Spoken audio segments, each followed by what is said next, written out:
আসছিলাম আমার বার্থডে হিসাবে ভাইকে নিয়ে বেড়াতে। তো বেড়াতে আস্তে আস্তে দেখলাম যে লোনলি ট্রি সবাই এতদিন বলে, আমিও গুয়াহাটিতেই থাকি, বাট লোনলি ট্রি সবাই বলে, বাট আমি কখনো জানতে পারিনি যে লোনলি ট্রি মানে অ্যাকচুয়ালি এখানে কী আছে। পরে দেখতে পারলাম যে এখানে শিব মন্দিরটা, আমার শিব বাবার মন্দির আছে। তারপরে ওই যে পাথর যে মানে চূড়াতে মানে মানে একটা মানে গাছ একটা আছে, মানে এটা ওটাকে মানে এসামিসে আহত গাছ বলে, বাংলাতে কী বলে আমি জানি না, অ্যাকচুয়ালি আমি আসামে বড় হয়েছি তো ভালো করে জানি, অসৎ গাছ বলে নাকি।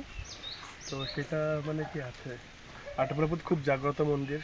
এখান থেকে মানে একটা মানে পাথরও আমি যতদূর জিজ্ঞাসা করলাম, মানে একটা পাথরও মানে তুলে নেওয়া যায় না। মার মন্দির নিচে আছে, তো মার মন্দির পর্যন্ত যদি একটা মানে পাথর নিয়ে গেছিলো তো মানুষের মৃত্যু হয়ে গেছিলো। তো সরকার এটাকে মানে খুব সুন্দর করে সাজিয়ে তুলেছে, এখন বর্তমানটাকে মানে এটাকে মানে বানানো হচ্ছে।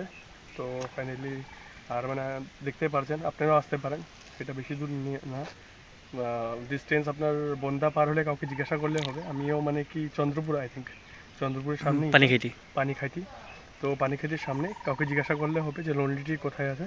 তো আপনারা পানিখাইটি পর্যন্ত আসলে আপনাদেরকে মানে দেখিয়ে দেবে যে কোথায় কী আছে। তো ফ্রেন্ডস, তো আপনাদেরকে ভিডিওটা লেগে কেমন লাগলো বলবেন।